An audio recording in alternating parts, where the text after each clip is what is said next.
Good afternoon, everyone. We're going to give us a couple more minutes to allow some more people to join us.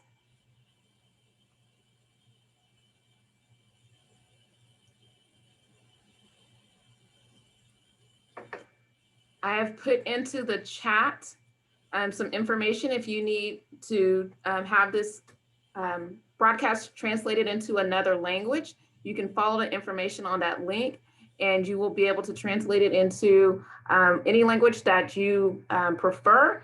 The information will be translated via text, but you can also click on a little play button with inside of that website and it will change the voice to the language that you prefer as well.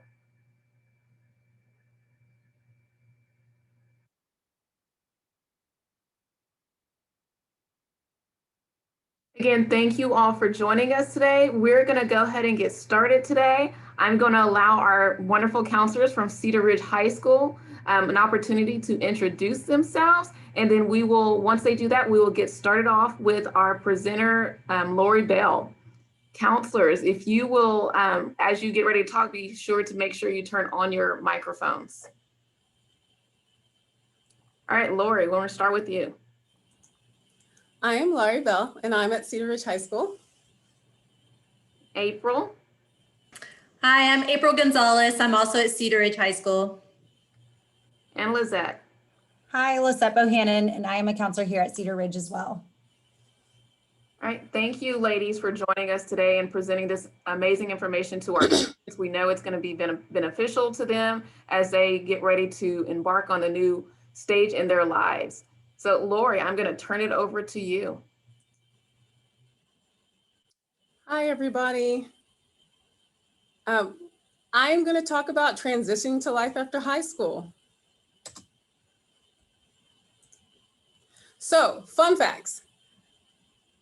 National salary averages by education level. So, if you look at the bottom, less than a high school diploma, which I hope none of our kids fall into, a student can look at earning, a person can look at earning roughly 30,000 a year. And this is an annual salary. And the averages are gonna change depending on where you live. But based on national averages, someone earning less than a high school diploma is gonna make around $30,000 a year. And then as you move up to a high school diploma, about $38,000 a year. And then with some college, but not a degree, around $43,000 a year. Someone earning an associate's degree can look at earning around $46,000 a year. And then look at the leap from an associate's degree all the way up to a bachelor's degree. Someone earning a bachelor's degree can look at earning about $65,000 a year. So that is a big jump from an associate's to a bachelor's degree.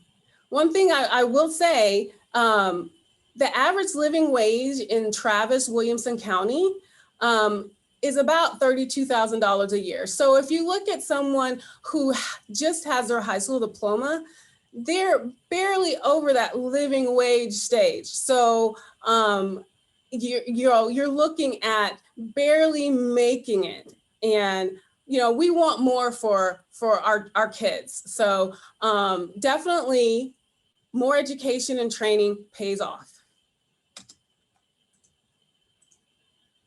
So I created this transition flow chart.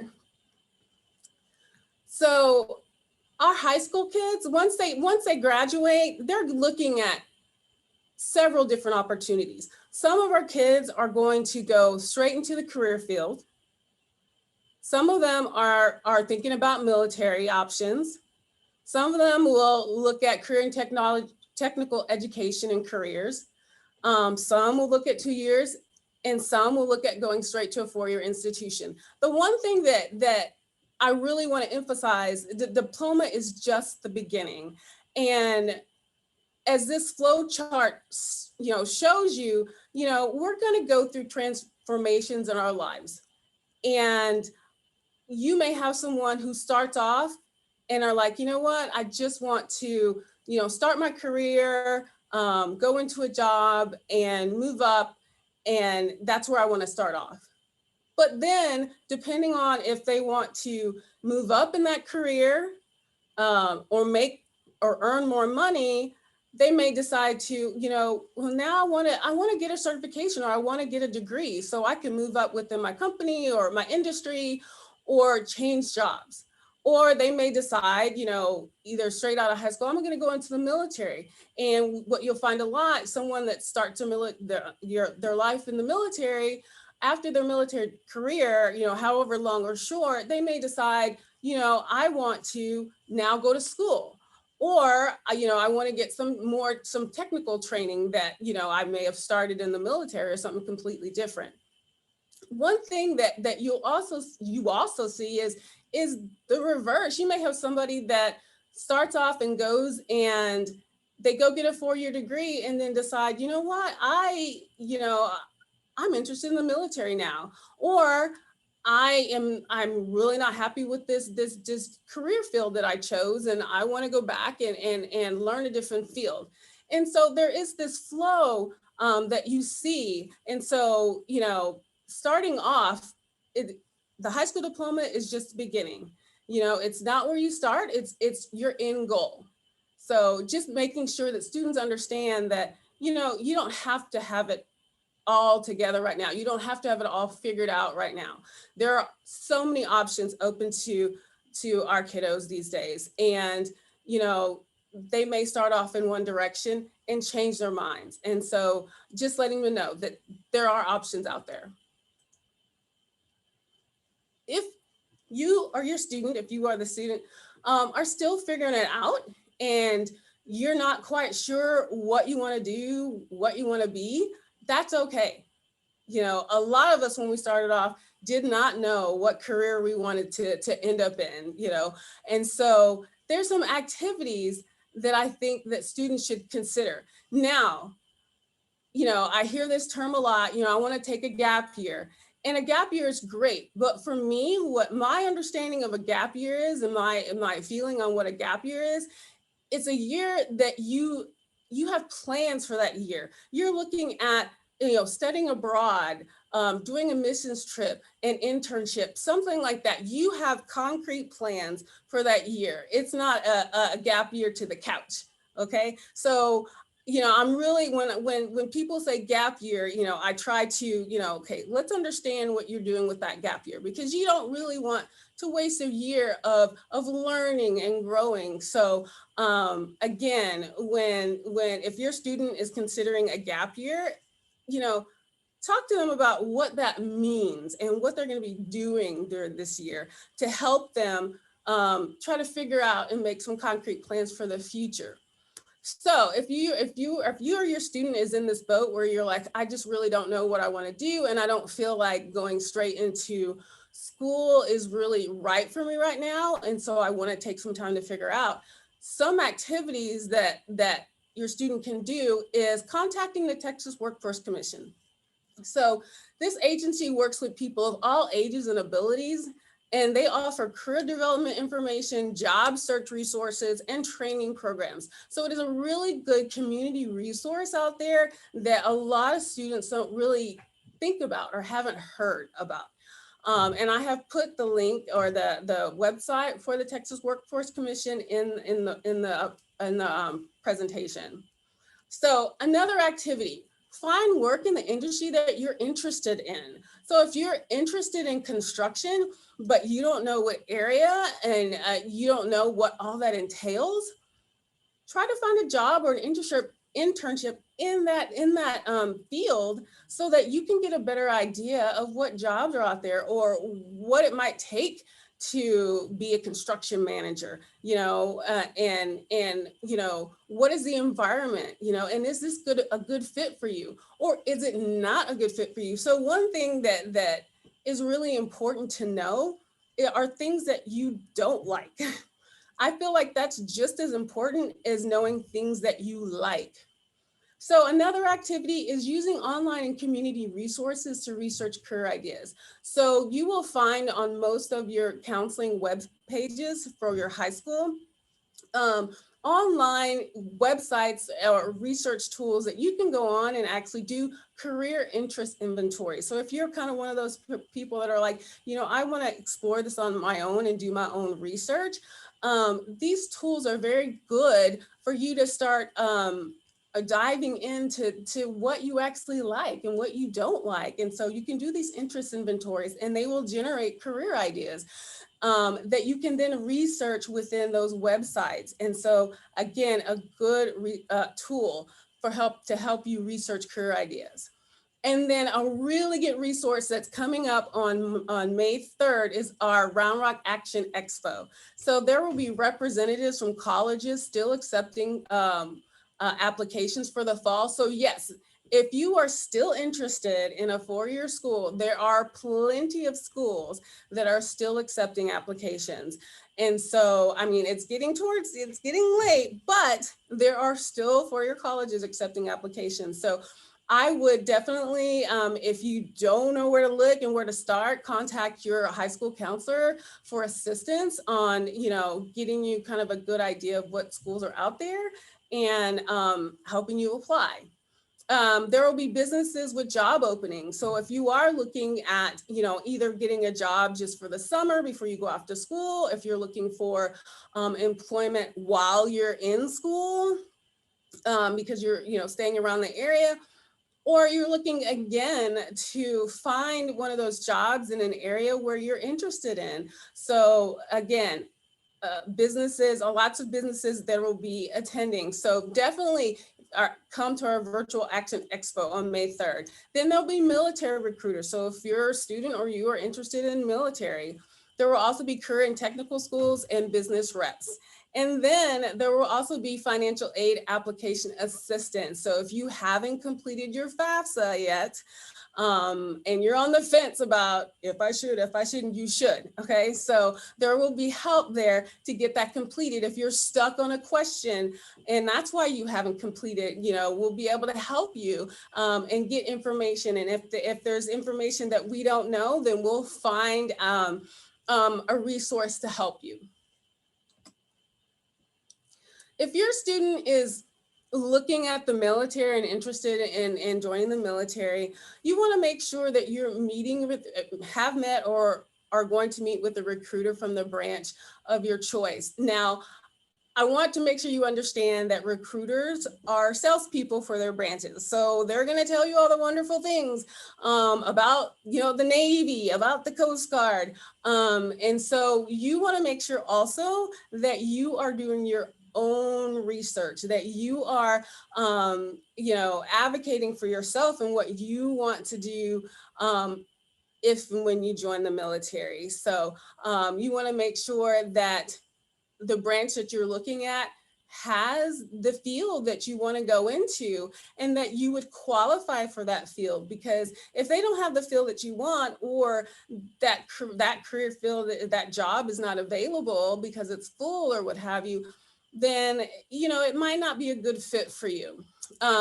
If you haven't met with a recruiter and you're kind of not sure what to do, again, contact your school counselor. They can definitely help get you contact information and get you in touch with a recruiter.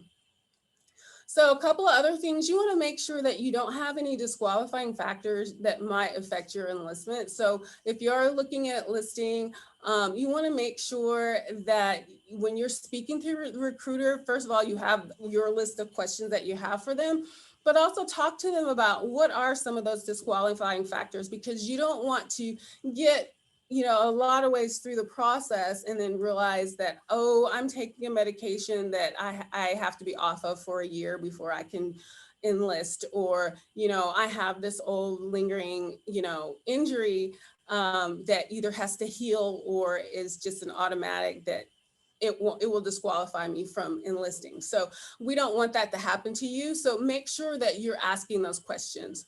And then take in consideration all the opportunities that are available to you and what would be best for you. And I mean, like, is going part-time, being in the reserves or National Guard, is that a better fit for you than full-time active duty? What would is an ROTC program a better fit for you? So definitely, taking all those things in consideration and thinking about what's gonna be best for you.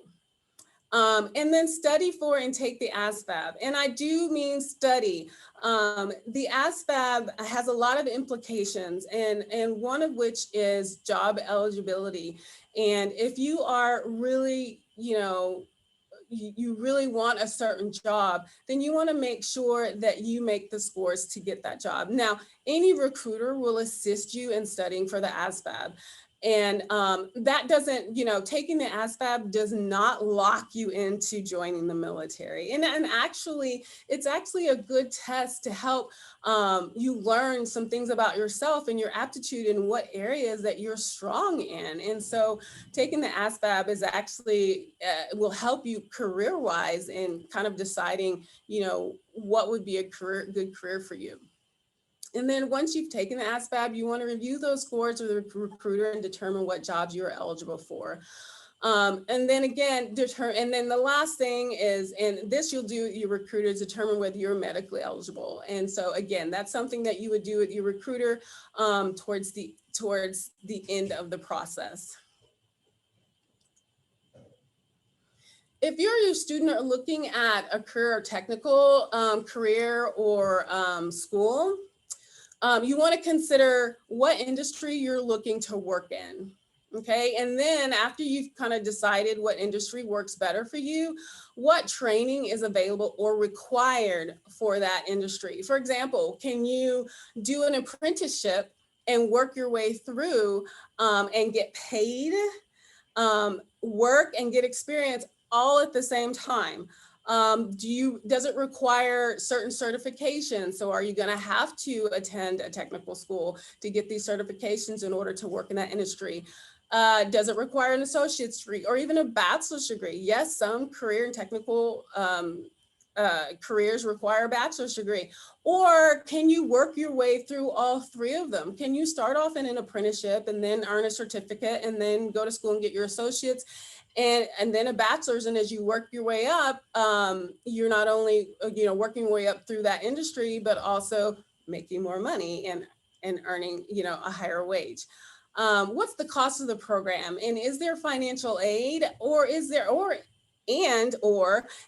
employer funded financial aid? So can you get this paid for instead of coming out of your own money, which is you'd rather have it paid for by someone else, right? What employment assistance is available when you complete your program? So I feel like this is the most important thing. And I think this is like the question that you should ask in the beginning. So once I finish your program or once I finish your apprenticeship, what does that mean for me employment wise? Are you going to assist me in finding a job? And that's that's a legitimate question. Some schools, they don't get paid by the federal government unless you get a job after their program. And so it is, they press upon themselves to help you not only with those hard skills that you learn while you're in their program, but those soft skills of how do I do an interview? How do I write a resume? Those type of things. So you want to make sure that you're asking those questions up front, because you don't want to get to finish your program and not be able to get employment, gainful employment.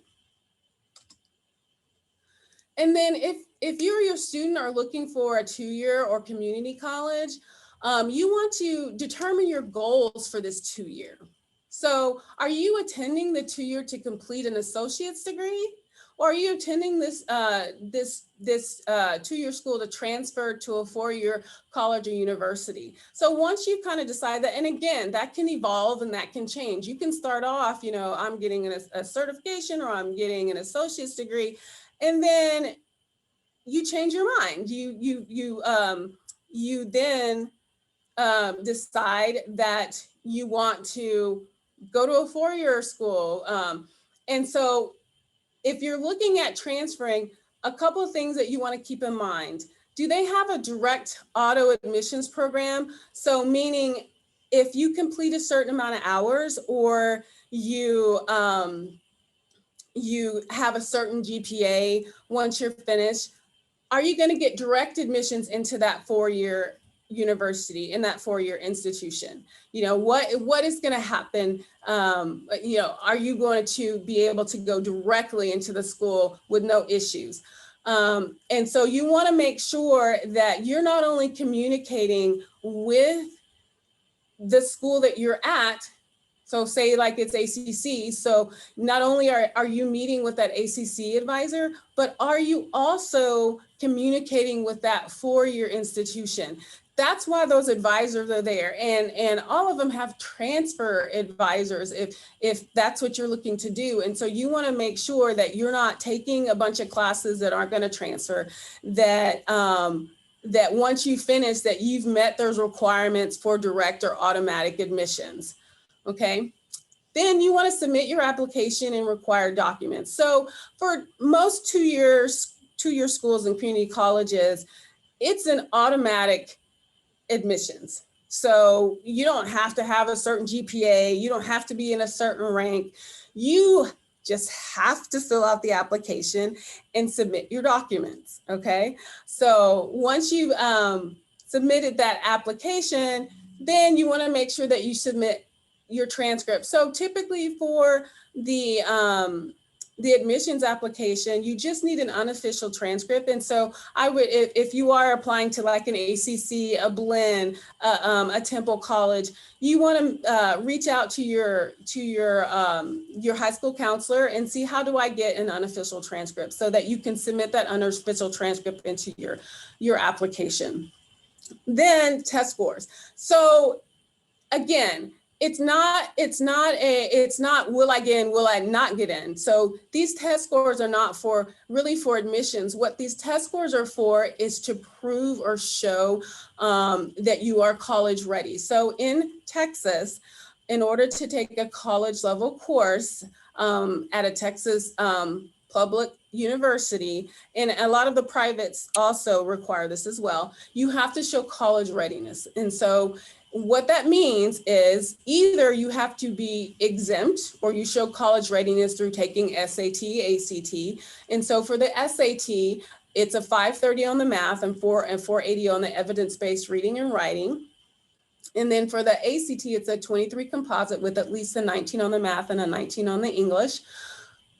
If you have not met that, then you have to take what's called the TSI test. If you take the TSI test and you meet standard on that, then you're good to go. You can take a college level course. If you do not meet standard in one or multiple areas, then you're gonna have to either, if you haven't taken the TSI test, take the TSI test, or retake the TSI test. If for whatever reason you are unable to meet that standard, you can still be admitted.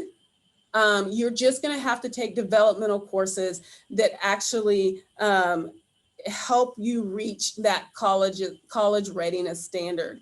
Now, what we want to do as a district is we want to ensure that all of our seniors, once they are graduating, that they are college ready. And so we have opportunities for all of our seniors to take the TSI. So definitely check with your campus and see how you sign up for a TSI, but we want you to be TSI ready before you leave us, so that you don't have to take these developmental courses.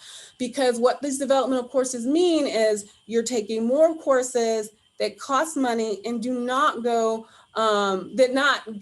for your degree plan. They don't apply. So you want to make sure that you're meeting this college readiness standard. And then you want to make sure you're sending your medical records. So most colleges are going to, even 2 years, are going to require like a meningitis shot, and they may require other immunizations. So you want to make sure that you're going to have to send this record. So for your for your records to be complete and for you to actually register for classes. So make sure, and because of COVID, there might be some waivers that are happening. So again, you want to make sure you know what's necessary in order to complete your application so that there's no holdups on you actually registering for the classes that you want. Make sure that you've completed your financial aid application and review your financial aid awards once processed. And let me go back to, you also want to make sure that if you're not clear on what classes that you want to take, what program you want to be in, make sure that you're meeting with an advisor. Not all of the two-year community college require you to have a meeting with an advisor before you register for classes. So it might be you taking it upon yourself to sign up for a meeting with an advisor to actually make sure that you are following the degree plan that you want, that you're actually reaching, going for the goals that you're looking for. So if you're looking for a certificate program, what does that mean for you? How many years does this mean? What classes do I need to take? What classes don't I need to take? If you're looking to do a specialty program like nursing, what prerequisites are there before I can actually be in the nursing program? And also, what are the different deadlines for applying for these specialty programs? So you want to make sure, what are the steps to get you to your end goal? Because it's not always clear, specifically at two-year community colleges, because, a lot of times they're large and spread out, particularly like ACC. ACC has numerous campuses. And some specialize in things, that are only on their campuses. So you want to make sure that you're speaking to the right people and actually not missing deadlines or dates. And then if your student is looking or has been accepted to a four-year school, once admitted, you want to make sure that you carefully review your admissions offer and your financial aid offers.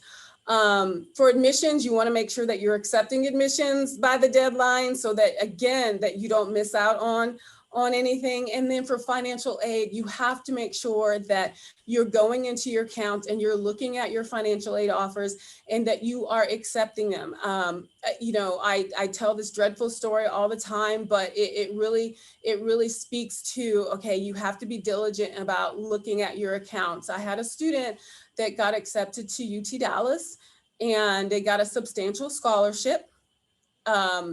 They were supposed to accept that scholarship by May 15th, but they never looked at their financial aid account and never accepted the award. And so the student came to me in the summer and we were going over her finances because it was really close, and she was really worried about not being able to afford to go. And then she realized that the scholarship was no longer showing up on her award letter. And so we called UT Dallas and we talked to the financial aid office, and they explained to us that since she did not accept the scholarship by the deadline, that they had to revoke the scholarship and reappropriate it to someone else. And that was devastating. She then definitely could not afford to go to UT Dallas, and she did not go. And so it's just, I hate to have to tell that story, but I really try to make students understand that they need to make sure that not only are they setting up their college accounts, their email accounts, but they're checking them, that they're looking at them. Almost all communication on the college level is going to go through your email account or go through your school account. And if you're not checking it, you're going to miss out and you're going to lose out. So you need to make sure that you have set up these accounts, that you're checking these accounts on a regular basis.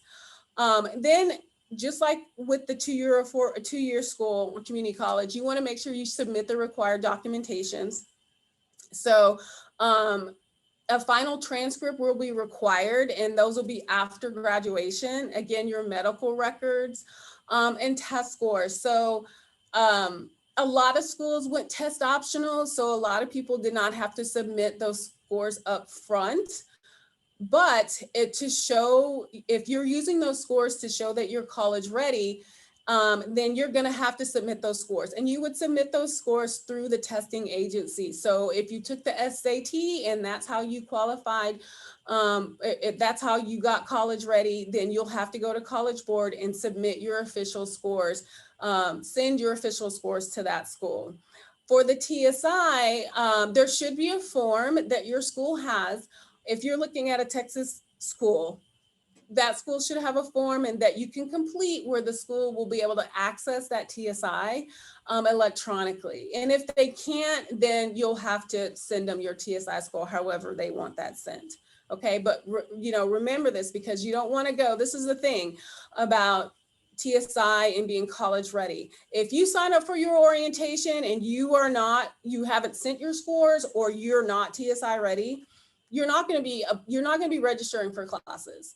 For the most part, they're probably going to have you take the TSI. They're probably going to have you test. Now, there might be, because of, we're still in a pandemic, there still may be some waivers out there, but a lot of schools have gone back to their regular processes. And so you can't count on that. So just remember, TSI ready. Make sure that if you are, that you've submitted your information showing that you are.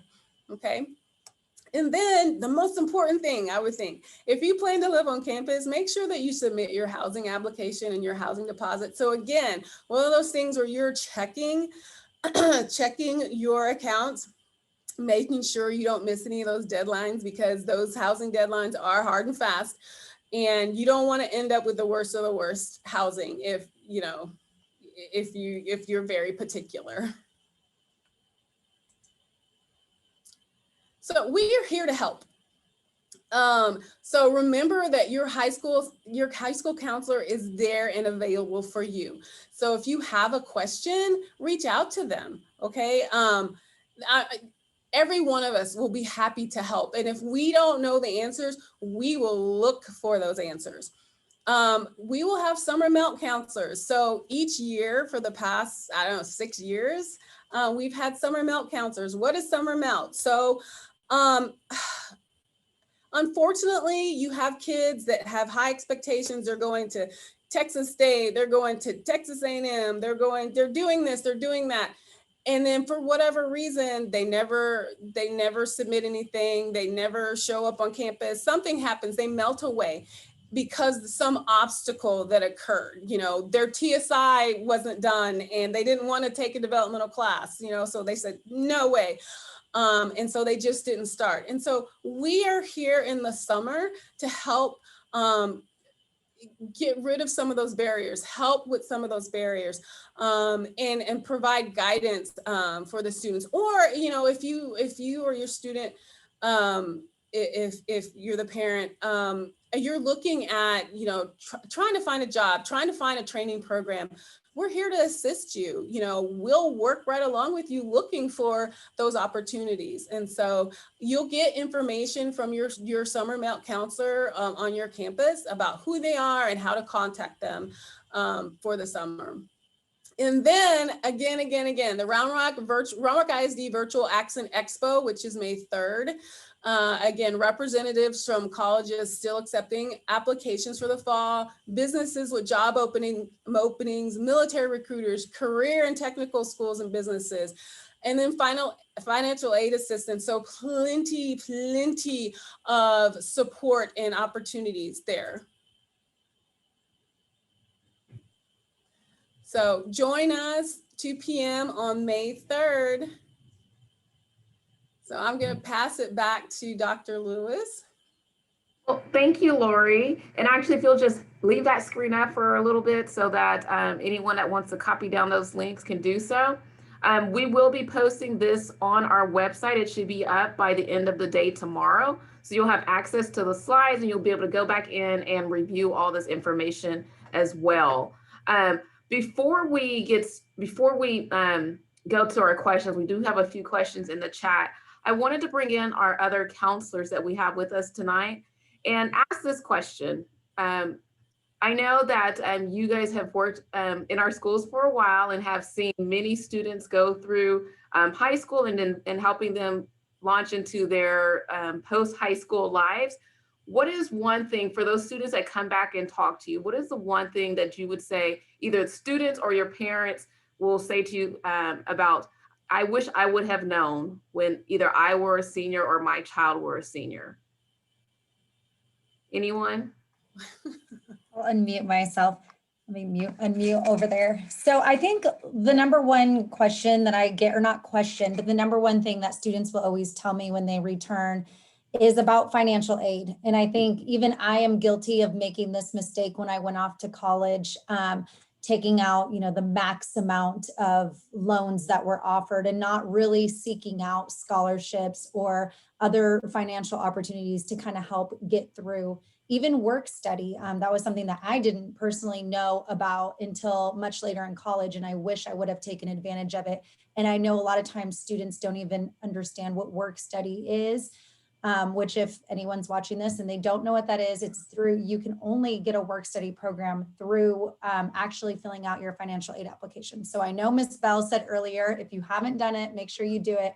I think it's super important. And I think a lot of times paying for college can be a big deterrent and it can scare people into not taking that next step. And so I think kind of knowing all your options and trying to do as much research on all of those financial opportunities that are out there before just jumping in and taking out the max loan, which I did learn my lesson. And later on in college, I did not take out the max loans, but it was a hard lesson to learn that I think a lot of students make that mistake kind of going in at first, not realizing that you can pick and choose your financial aid package and you don't have to take out the max amount of loans. You can still work or find other ways to kind of get that income in there as well.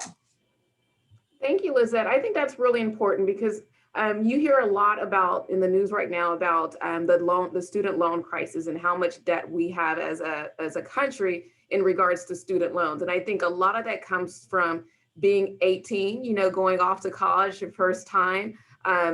For most people, the first time away from home, away from their parents, and being able to make those decisions on their own. And one, not realizing that you can accept a portion of your student loan and you don't have to accept it all. But as an 18-year-old, you see, oh, they're giving me thousands of dollars and I only need this portion for school. I can go shop with the rest of it. And and it takes a lot to be responsible enough to know that eventually you're gonna have to pay that back. And on top of that, it draws interest even while you're still in school. So you're paying back even more than you took out.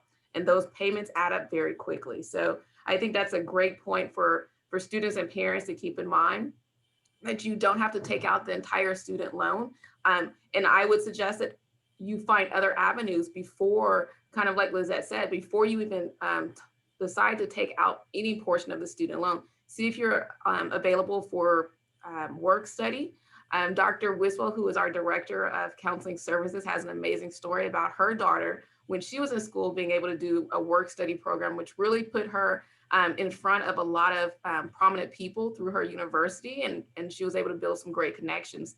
And then also, a lot of times your work study is really what it is. You can work and study at the same time. So it's not work that you have to spend hours on your feet or doing anything like that. Most times students get the opportunity to conduct their classwork during that time as well. So thank you, Lizette. April? I guess mine is probably the other end of the spectrum. Like kids who aren't sure what they want to do, they automatically assume that all their peers know exactly the pathway that they're going to take and exactly how they're going to get there, and that their life is all set and wonderful. And then the other one thinks, well, why does everyone else have it together? I'm the only one who doesn't know what they want to do or what I want to do. And that's not true. And so it's okay to not know what you want to do. It's okay to go work, take time to work and get different experiences through work. A lot of times when you go work, then certain opportunities will present itself through those experiences, or then you finally figure out, okay, I don't want to do this. I want to do something else. So some of the students I talked to that have come back aren't kids who went straight to college, but who have had experiences in different areas through work or just a different pathway altogether.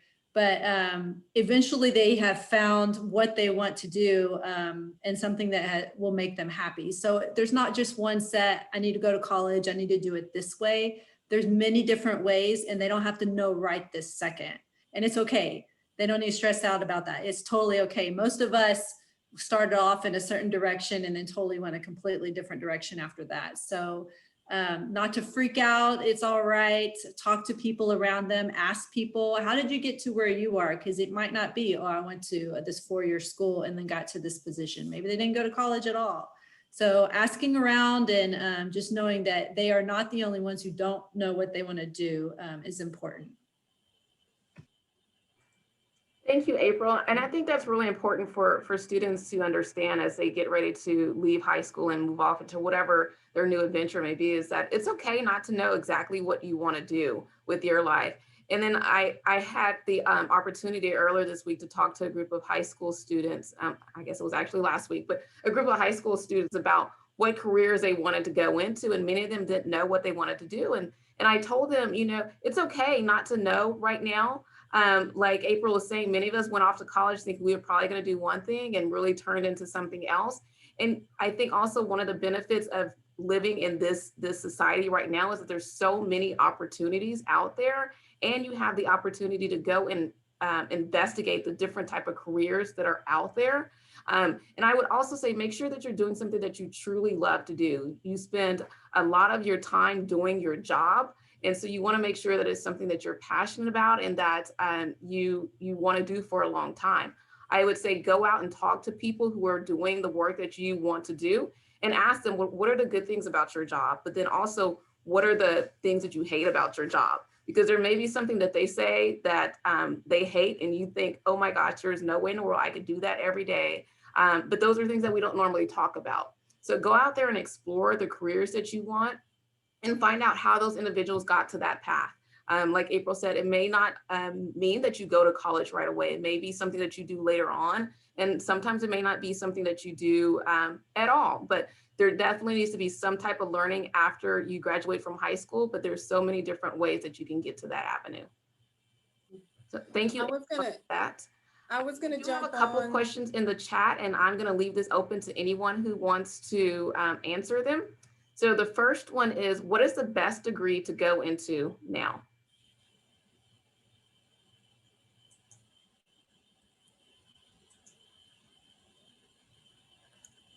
Anyone want to take that?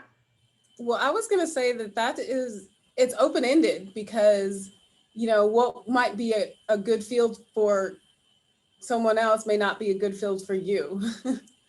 And again, you know, working with, and I was going to chime in on the other, and this kind of fits, is even when you go to school, the resources don't stop. There is support out there for careers. So if you don't know and you want to start, you're starting at a 4-year school, but you really don't know, they have career counselors. They have counselors available for you to, again, do research and start learning about yourself and understanding what might be a good fit for you. Because again, you know, I could say, you know, computer science is booming, engineering is booming, but that doesn't mean that it would be a good fit for you in particularly. Yeah, I was gonna chime in there as well, because I think this kind of goes back to what April was talking about, and really trying to talk to people in different fields and kind of knowing yourself. I know all three of us, you know, see students day in and day out. We see them as freshmen all the way through. And I see the look of anxiety on my students' faces when they're like, I have no idea what I want to do. And so answering that question about the best degree, I think for me personally, what I recommend is trying to find things out about yourself. What are your likes? What are your dislikes? Where are your values? I know for Belle and I went through the same master's program, but technically you could either go into private practice or you could go into the school field. For me, my values, I knew that the school route was meant for me because I kind of knew that about myself and I knew what that meant for me. It meant, you know, spending time with my family in the evenings versus working in a private practice where you're seeing clients in the evenings. So a lot of it can come down even to your own values and your own personal, what you want out of your own life, I guess, in the end, you know, because every degree will be different. And like Belle said, that's an easy answer, easily saying, you know, computer science is up and coming, or, certain graphic design is a big thing, app development, all those things are up and coming, and they're newer.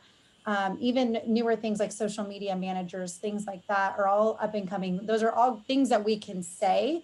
However, I think it's going to be different for each individual. So some of these career pathways just may not work for you. You may hate computers. So, computer science may not be for you. So I think a lot of it is really finding yourself and what is the most important thing to you in your life.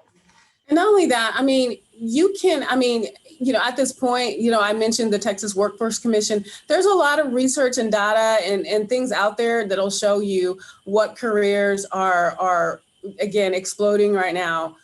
But some of schools that you attend, you can actually make your own degree where you can mesh, not just, one, you can mesh several or a couple of different, subject areas together to make your perfect degree, to figure out, how that fits in the career world. There are jobs that don't, when you finish college, some of those jobs don't exist right now.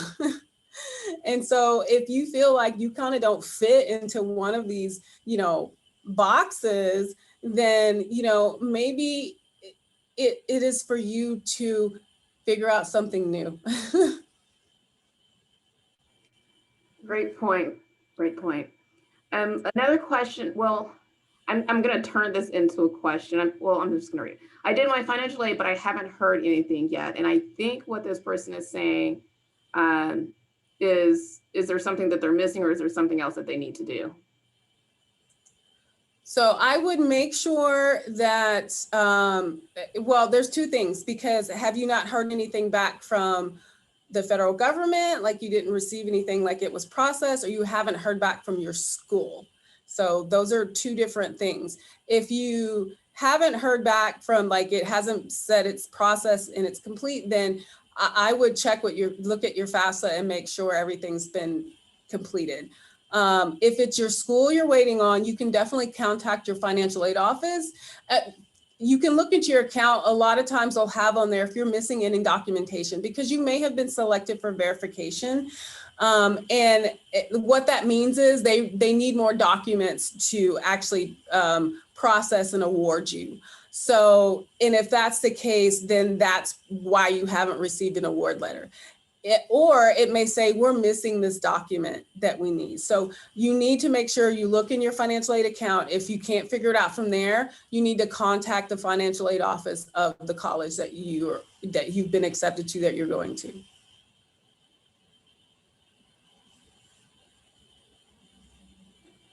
Thank you, Ms. Bell. All right, that's all the questions that we have in the question and answer, and I don't see any in the chat. If you do have a question, feel free to put those into either the chat or the question and answer. Only the panelists can see them regardless of where you put them. And then also, if you put it in the question and answer, you can make it completely anonymous, so the panelists won't even see your name. But while we wait to see if we have any more questions, are there any comments from our counselors, any lasting words or last words? I did want to bring up another thing. So, we have students that receive services like 504 services or special education services. I just want to make sure that parents and students are aware that they can receive accommodations and services in college. And so you want to make sure that if you are one of those students that feels like you need accommodations, that you should contact your college's services for students with disabilities. They'll call it, they may call it something different, but that's basically what it is. And so that you can talk to them and explain your circumstance, and they'll ask you for whatever documentation so that you can receive supports on the college level. So don't think that once you leave high school that you no longer can receive accommodations or supports. I mean, they're going to be different than high school, but they're definitely available. I'll give my kind of last tips for everybody, kind of transitioning into life after high school. I think if you're not going the traditional route, I would definitely, agree kind of with April, make sure you're talking, making connections with people, talking to people in the career field that you're thinking, getting out there, kind of trying to learn on your own, especially if you're taking the non-traditional route. Take the time to look at podcasts, look up YouTube things in those career fields that you're considering. If you are going the traditional route, I think one big thing to keep in mind, and if you are planning on going to college, a lot of times when you do get to high school, you may be used to your counselor kind of bugging you every year, telling you what to do, telling you what classes to take, but college is a whole different type of education. And so just my last tip for those going the traditional route would be to make sure you're going to your professor's office hours, make sure you're reaching out and also building those relationships with your professors, because I cannot tell you how beneficial that was once I actually took that advice and actually met with my professors and made it a point to get to know them and them know me, because a lot of times you're going to be, one of possibly 100 or more in a class. And so it's important to kind of take that extra step and then always show up. I know, in college, you may not have your mom or dad there or your teachers or other people bugging you to go to class. But I think that was the number one thing that really helped me see success in college, was just showing up. That was half the battle, and making sure I never skipped any classes, especially because you're paying for it in college. But that would be kind of my last tips for those going the non-traditional route and deciding to go the traditional route for the next step.